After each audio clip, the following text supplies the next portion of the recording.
I'm Pauline. I am married to Sam, and I have 3 kids. They are 16, 13, and 9. And actually, Sam and I celebrated our 22nd wedding anniversary last month. And I did it. I did it, everyone. And I was thinking about how about 20 years ago, when we were a couple of years into our marriage, we had one of those situations where we had a choice to make. And if we had chosen differently, where we are today might look really, really different. In fact, even the introduction that I gave this morning might have looked really different, because maybe I would have got up, if I got up at all, I would have got up and said, "Morning, everyone, how are we?" Good morning. I'm Pauline. I'm married, well, actually, twice married. First one didn't quite work out, bit of a fizzer. But I've been married the last 15 years to Chris Hemsworth. Yeah. It's my alternate reality. I can say whatever I want. But my story might be really different today. That's how significant this choice was that we had to make. So Sam and I met when we were 19. We got together, when we were 19. We got married at 22. At the time, I was a personal assistant to the head of the junior school at one of the local schools, and Sam was a full-time rock star in a band. He's laughing. In a band called Alabaster Box. So that was a band that started out of this church. Oh, hang on, take that away. Take that away. What's that? Oh, you might as well show it now. Put the wedding one up, Audrey. I wasn't going to, but we might as well look at it if we've got a minute. Can you put it back up again? There we go. I thought I don't have time for this, but now I'd have to do it. Here's Ruth. Can you see Ruth there? Paul Maguire, Sam's sister. There's me and Sam. Mr. Nathan Greenway right there. Anyway, we're done with that one now. Thanks, Audrey. So Sam was in this band, Alabaster Box, and they had started out of the church as a youth group, and as a youth band, and things just snowballed, went crazy. They ended up recording multiple albums over many years and traveling the whole world. And I actually have... Oh, remember these? I found these this week. Multiple albums. Now these guys, you can put that one up there. Have you got that other one, Audrey? Which one was it? Love on the Radio. Oh, mine looks a bit different to that one. But you'll remember Nara, because she gets up here and sings on Sunday mornings. Brett plays guitar. There's my husband Sam there at the back. He's still got that jacket. That was about 20 years ago. And I have that album here. So today only, special, $100. I actually saw this morning, this was recorded in 2004. 20-year special edition, $100, cash only, CD player not included. So this band, I made a joke before about them being rock stars, but they would never, ever, ever have described themselves as that, because their mission was to go out and tell as many people as possible about Jesus. Not themselves, but to tell people about Jesus, to give out that message of hope, especially to young people. They played at everything from little youth groups on a Friday night through to festivals of tens of thousands of people. They played at schools and conferences and churches. Anywhere that they could get their foot in the door, they would, to go out and tell people about Jesus. And they travelled all around Australia, all around New Zealand, all around America for many, many years. And Sam had been doing that for at least a year or two before we got married. So we were together but not married. And then at least another year or two after that, which is when our story begins to unfold. So he would be gone. We realised after we got married that he would be gone for around 8 months of every year. So we only had about 4 months of each year together, which was separated into like a week or two in between tours. And this was early 2000s, so things looked really different. We did not have these magical tools that we have now, where every single one of us could pull out our phone and call anyone in the world right now, talk face-to-face for free for as long as we want. This was, we couldn't even imagine this back then. We had just gotten mobile phones and all they could do was call people. Some of you will remember this era. All you could do was call people, and you could eventually text, but we didn't have unlimited calls and texts. Every minute you paid for on your phone, and every text was 25 cents, and they limited your characters. So Sam and I did not have a lot of money. I was working at the school, but I was on a very low income. I made about $350 a week. Sam did make money in the band, but it was not much, and I'll get to that later. So we lived on the stringiest of shoestring budgets.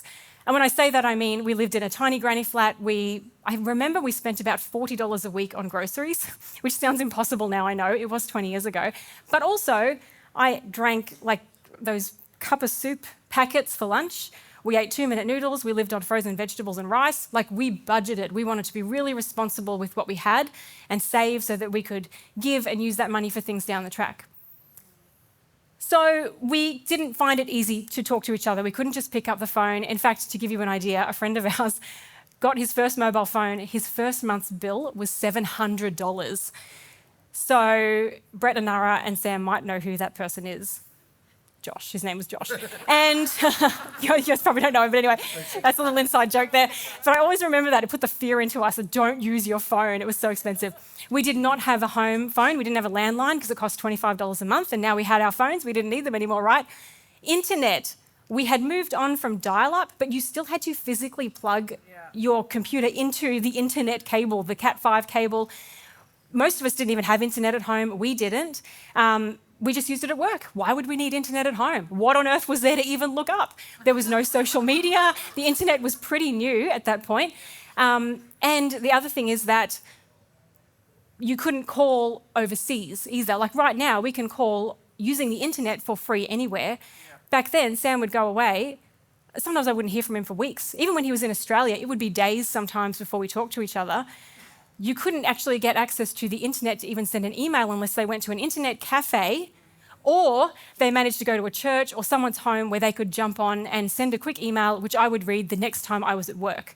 So us coordinating time zones and calling landline to landline when we didn't have one, and you used to have to go get an international call card at the newsagent. Yes, some of us are remembering this. And you'd buy like a $30 card and then you'd call landline to landline. It'd be 9 cents a minute. And he would have to try to tell me where he was going to be, and I'd have to read the email and then try to get to a phone to call him. I remember one time they went to America. I didn't hear from him for 3 weeks. No idea. And this was not unusual to hear nothing. And I remember calling Nara's mum going, have you heard from them? Are they alive? Like, where are they? Like, we would have to just check in and see who had got a message from one of these band people over in the great unknown of the other side of the world and we couldn't talk to. So when we would eventually, actually, let me show you something quickly. Because it was so hard for us to talk, we're going right back now. My husband, he wasn't my husband when he did this, wrote me a diary. He doesn't know that I've kept this. He wrote this in 2001, so it was the year before we got married, and they had gone over to America to record an album. And because we couldn't talk, I think the place where they were staying was really remote. I don't think they even had internet. It was almost impossible to chat. So he wrote in this diary for me. He would have been 22, I guess, at the time. Do you want me to read the first page? Is that okay? Yes. He's cringing. He's like, no. No, it's really cute. It's really cute. Alrighty. It says, a present for my moo. That's me. My nickname's Moo. And it's got a little picture of a present. It says, well, I was thinking about keeping a diary of our trip, but as I was brushing my teeth, it hit me. Why write to the ever-present but seldom responsive dear diary when I have a perfectly good best friend sitting at home patiently waiting my return? As I go off gallivanting around the world, my sweet love sits and can only wonder what I am thinking, doing, or dreaming at that exact moment all these miles away. So, Pauline Marie Tipton, that's my old name, this is for you. Read it as slowly and as often as you like, and I will try as best I can to take you with me on my journey. It may not always be exciting, for my life here will inevitably hold boring, monotonous days, but if this comes out the way it's supposed to, you'll feel right beside me, almost holding my hand. I love you, Sam. Come on. Great. It's like, that's like social media of the 2001s. Like, that is it. That is. But then he went on to write, I don't know if you can see this very well, probably not. For 53 days, he wrote in this diary. Every day for 53 days. But that also means he was gone for 53 days. That's almost 2 months that he wasn't around, and we barely talked. And when we did finally get to talk, I remember one trip they did to America, we finally got on the phone. I mean, this isn't going to be an exact replica of what happened, but I remember we were talking, I said, what have you been doing? And Sam's like, oh, well, you know, we did some gigs and whatever, but then we went down to Hollywood and we got to do the Walk of Fame, and I saw that person from The Matrix. It wasn't Keanu. But anyway, and then someone who's a friend of a friend of a friend got us into Disneyland for free, and we got fast-track passes and all this stuff. Oh, it was so cool. What have you been doing? I've been working. I've been here working. But it wasn't even like that. because I was over here living my best single life for 8 months of the year. I had a house to myself and I had great friends. We hung out all the time. I was very involved in our music team and different things at church. I was living a great life. And then every now and then we would come together in this great big clash of routines. So we were young. We were very young. We were only like 22, 23, 24 when this was happening. And eventually we, I guess you could say that we were little baby people in this little baby marriage growing up apart. We had very few shared experiences in those couple of years after getting married. So it was never a question that Sam would leave the band. That was not even a thought in our minds. We knew that that's what he was meant to be doing. That was the mission, that was the goal. Those guys were doing incredible, incredible things. And they will, I hope, one day share some stories about what happened in the years that they did AB. But instead, we went to the other band members and we said, what are the chances of me being able to quit my job and come and work with the band? And to their credit, despite the fact that we had very little money, all the money that came in for the band came from donations, it came from churches giving offerings, it came from CD sales, and all that also covered all the costs of band, the bus, the equipment, fuel, accommodation, anything like that. We lived week to week. But they said, yep, we can make that happen. So we were all, woo, this is going to be awesome. So we got out our trusty notebook, which is what we used to use back in 2001 and 2002. And we wrote down all of our expenses. It was pretty, it's pretty simple back then. We wrote them all down, wrote down our income. We were like, this is going to be great, it's going to be amazing. Oh, we must have left out a zero. It's okay, I'll try it again. And we did it again, and we did it again, and we did it again. No matter what we did, every single week it was a negative number. We would not make enough money to cover even the basics of our life. Assuming that we never went out and bought a cup of coffee, we never needed a new pair of undies, nothing, just basic life, it was a negative. And we said, well, that's that. What are we going to do now? Quitting my job, going into this completely unknown, uncertain income, going backwards, having to go into our savings. Eventually we'd run out of our savings, then what? We'd just go sleep under the band bus? Like, what are our options at that point? And even more importantly, what would my parents say? My very non-Christian parents. My dad worked in the same job from when he was 17 until he retired 45 years later. What's he going to say about his 24-year-old daughter leaving a very respectable job to go and be a band groupie for Jesus? What are they actually going to say? Did we have the courage to do something like that and hope that God would just provide money out of thin air, provide money out of nothing? I'm going to tell you the rest of that story later. I'll tell you how it ended later. All right. But first, I kind of want to bring it back to you. I want to ask you about your experience. Have you ever felt that feeling that something had to change? Have you ever felt that nudge, that little prompt?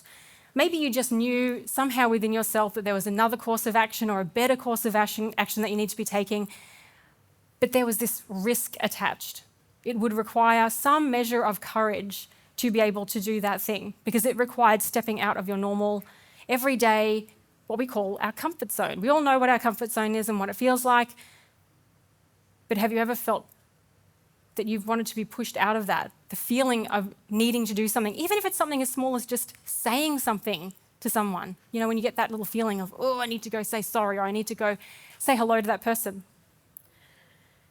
And when we get that feeling, it can feel like lots of different things. It can feel like your heart beating a little faster. Maybe your tummy gets some butterflies.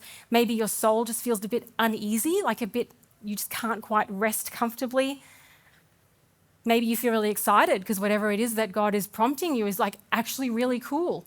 But there's risk in there, and that brings the fear. Can I do this? Can I really go and just jump into it? Because it's a little bit like, risks like that are a bit like jumping into a great big hole and having no idea what's at the bottom. You can't see anything. You're just jumping into an abyss. It's a very complicated set of feelings to be having around risk. So I'm going to give you some examples, just because I think examples are really good for helping us to see ourselves in things.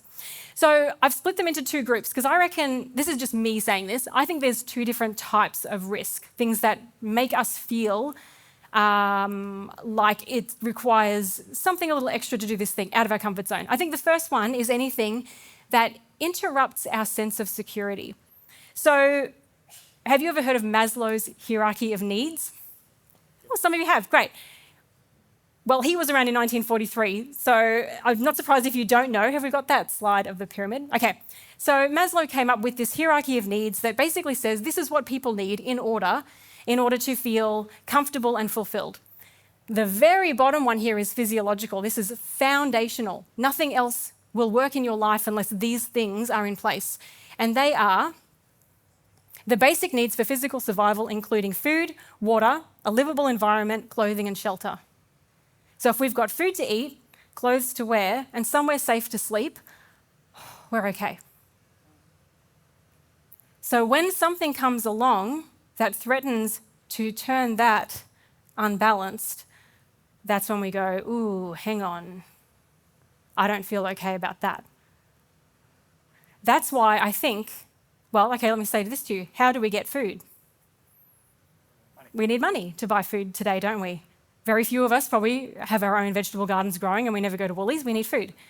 How do you get clothes? Money. Right. How do you pay your rent and your mortgage? Money. Money has become what appears to be to us essential for our everyday.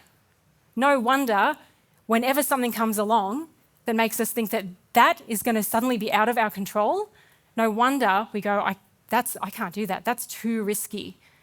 That's upsetting my sense of security, because what if tomorrow I don't have food? What if tomorrow I don't have somewhere to sleep? That's why I think that anything to do with money, because it feels so essential, it's our safety net. Jesus knew it. He said lots of things about money. One of the things he said that was pretty simple was, you can't have two masters, you can't love God and money. You're going to be hot towards one and cold towards the other. And I'll add to that, he might have said, just choose. You got to choose. Which one are you going to love most?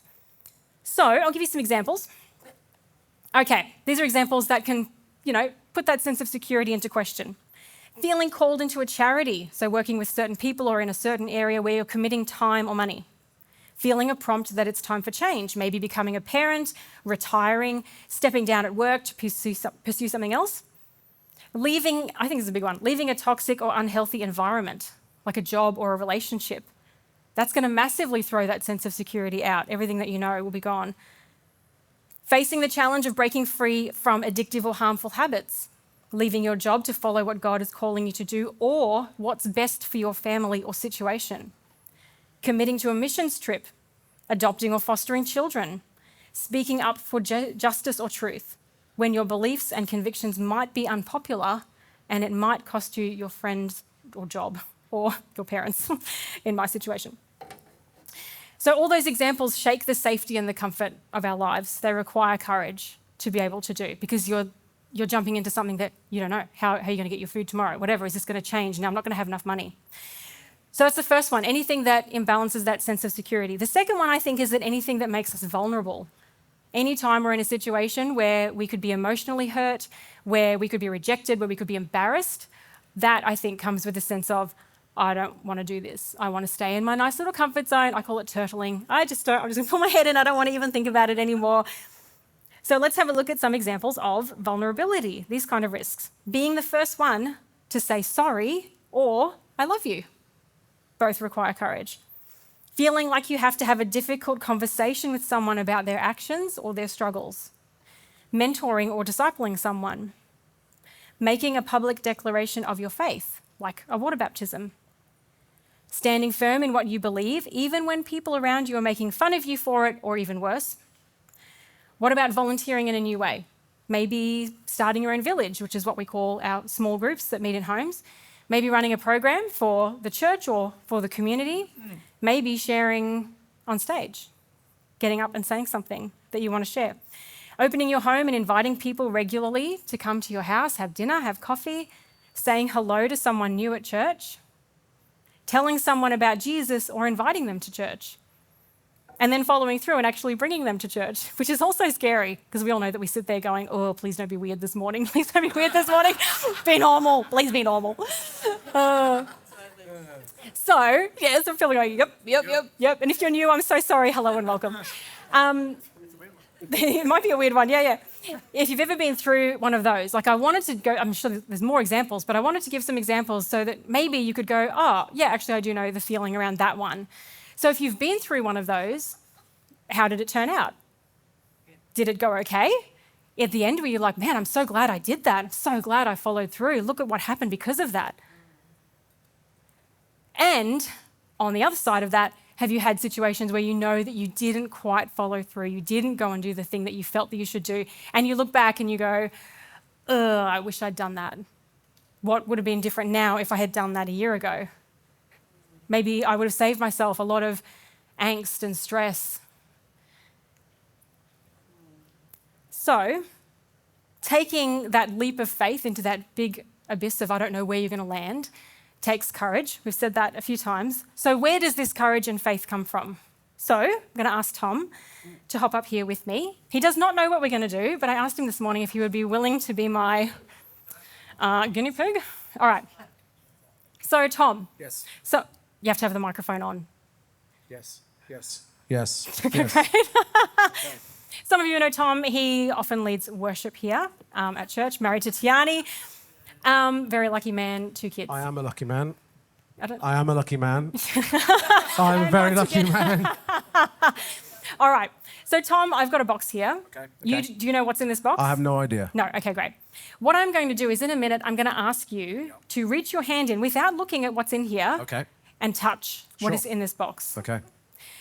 Are you willing, at my request, to put your hand in here? Now, remember, knowing you don't know what's in here. Yep. It could be a puppy. Yep. It could be razor blades. Yep. Okay? Yep.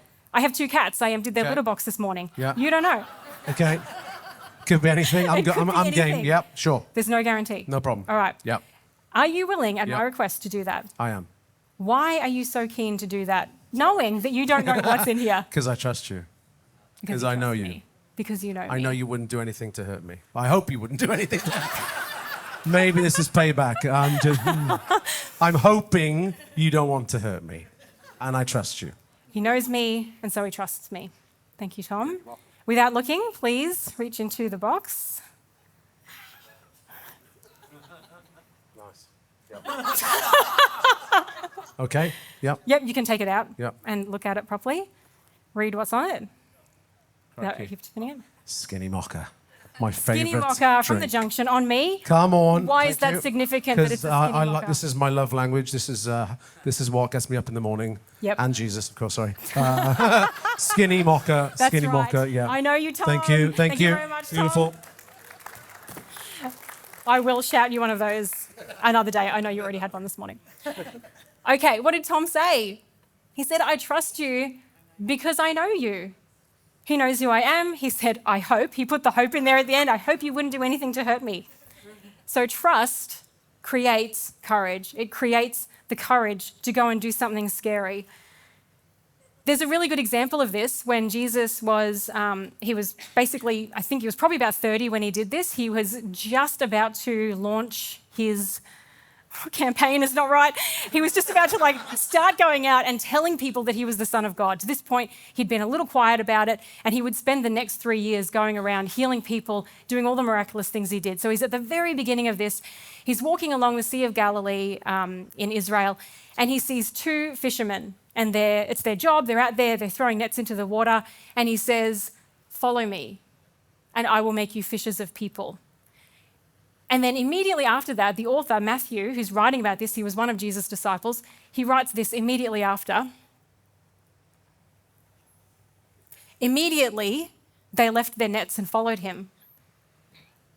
Now, I had always thought, I just assumed, I guess, that the reason that they did that is because Jesus carried such a presence with him, that it was no question that they would go and follow him. Maybe, I don't know, he just had this air of authority. Maybe he glowed a little bit. Maybe there was some glitter dust coming from his robe as he went by. Maybe when he said, follow me, it wasn't like, follow me. Maybe he said, follow me, and I will make you fishers of people. And they were absolutely compelled. There was no question. They dropped it and they followed. Yes, Jesus, we will follow you. That's what I guess I'd always assumed.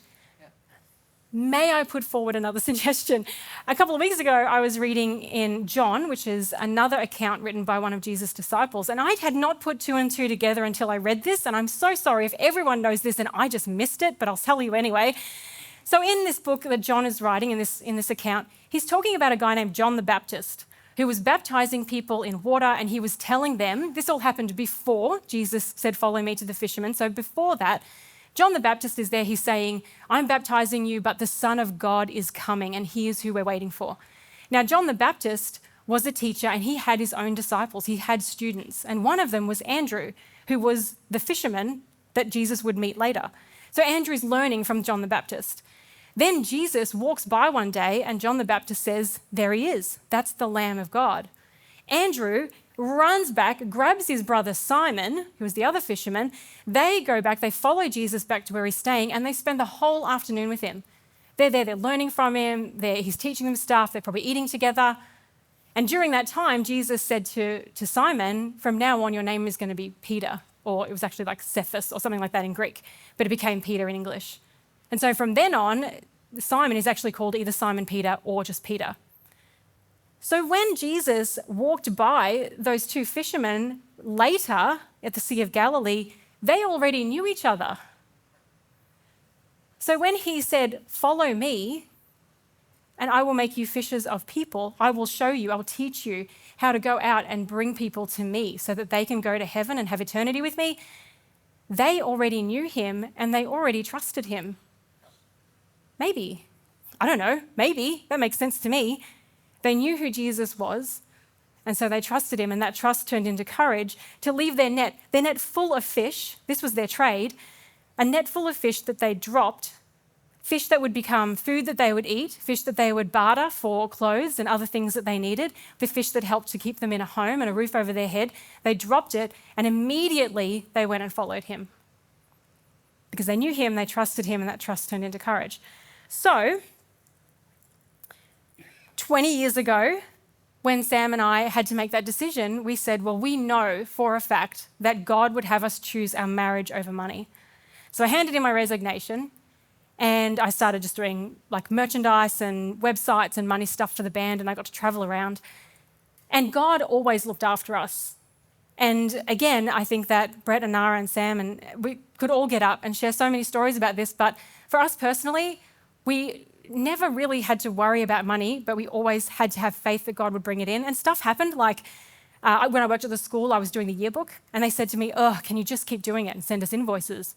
Yep, sure can. Then another school found out that I was doing yearbooks, and they said, "Can you do our yearbook and just send us invoices?" Yep, so I became this part-time traveling yearbook creator, sending in invoices, and Sam got random work. And I remember one time, I messed up our online banking. You had to do it by phone and whatever. I accidentally locked us out of our account. We had no money in our actual account for the weekend. It was a long weekend. I was like, oh, we've got no cash. Like, someone, an old colleague from my school, rang me that night and said, "God told me to give you $50. More than enough to cover our food for a whole week." And just things like that happen over and over and over again. God never deposited money in our account, but he got other people to listen and be faithful to what he was asking. And so we did live and learn to trust God for every next, whatever, Devon sandwich that we got to eat on the road or whatever it was. We trusted him for that. And that built my faith in God even more. But what I think was even more special to me was that over the next few years that we traveled around, how much I grew spiritually in that time. I was a very young Christian still, I would say, and I remember I got to the point where I would stand at the back while they were playing to a bunch of young people, and I would just pray for these young people. I would pray that God would deposit something in their heart that they would use that night or later, that it would come out and God would say, "Remember this. Those people believed in you. Those people talked about Jesus." And I would stand in the back of churches while they led the worship on a Sunday, and you could just feel the Holy Spirit in the room. And I would pray and I'd say, "God, if you want me to go say something to someone, I will.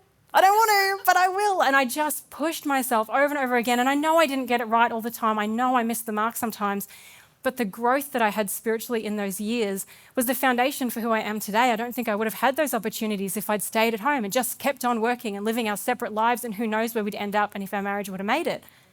All the money in the world can't buy the experience and the love and the laughter and the tears and the friendships that we made over those years and the impact that that band might have had on people that we don't even know about. So, and I eventually, do we have that next photo, Audrey? We did get to Disney. There's Nathan. I think Nathan's in there. So it must have been Disney World, Florida. I don't know. We went to all of them. So yeah, anyway. There we go. All right, you can take that one down. Thanks, Audrey. So just want to finish up with this. How do we, I've talked a lot about, you've got to have courage, you've got to trust, you've got to blah, blah. So how do we actually get to the point where we feel that we can do that? Rather than just going, I don't know, blind faith, leap off. Well, here's how. I'm going to give you 2 simple steps for creating the faith that you need that turns into courage. The first one is that you need to read. So you have to know who you're trusting. You have to go back and you have to read all the things that Jesus did and all the things that he said, all the promises he made. He talks so much about God's faithfulness. He was incredibly faithful. He healed people all over the place. And then you can even go back further than that and you can talk about, you can read about everything that God did before that. And you can read about how faithful he was to all of the people in the Old Testament story, which is before Jesus came. And if you want the TLDR, the too long didn't read, you can read Hebrews 11, which basically goes through a lot of the people in the Old Testament and lists out how faithful they were and how faithful God was to them. And Hebrews 11, the very first line says, now faith is confidence in what we hope for and assurance about what we do not see. Confidence in what we hope for, assurance in what we don't see. When Peter and Andrew left and they went traveling with Jesus, for the next few years, they watched Jesus perform incredible miracles, change people's lives. They were at the feet of the Son of God the whole time. They saw him crucified. They saw him resurrected. Peter became one of Jesus' best friends. He got to walk on water. That was their reward for their faithfulness and their trust and their courage. And like I was saying before, my reward and our reward has been a much richer life for saying yes to what we said yes to. So when we read about what Jesus did, and we read about how God has been so faithful, and he's the same God, he's always been the same God, he's faithful today, the same way that he was faithful before, the more that we understand that, the smaller the vulnerability gets, the smaller the sense of insecurity gets. It gets crowded out by the understanding and the trust in Jesus and his Father, God. So we read, the second thing we do is then we just try it. You just start giving it a little bit of a go because now you feel more confident because you know, you've read how God looks after us. And what you're going to do ultimately is you're going to build a life of testimony. You're going to build a life of stories about what God has done for you, how he was there when you jumped into that great big nothing with no idea what the outcome was going to be, what the other person would say, whether there would be enough money, whether there would be another job waiting for you, whether that charity was going to work, or whatever the next opportunity is that you're thinking about, that God is saying, hey, maybe this is for you. So you can start to say yes to the thing. You start to see the fruit of it. That gives you more courage to try again later, and you build this life of testimony, this life of stories. So you need to know who you're trusting, build a life of testimony. That's how you build the trust and the faith to have the courage to take risks. So I guess in wrapping up, my question would be, what's your next story going to be? I'm going to ask the team to come back up while we go through this. What's the thing that you feel that God might be saying, hey, I'd like you to do this? Remember that it can be something as small as saying something to someone, or it can be something as big as changing a huge thing in your life that's not working, or a direction that you're going in. What's niggling away at you? What's sitting a little heavy? What do you know just from knowing God is happening that you need to just move out of that? Take the risk and try to do it a different way.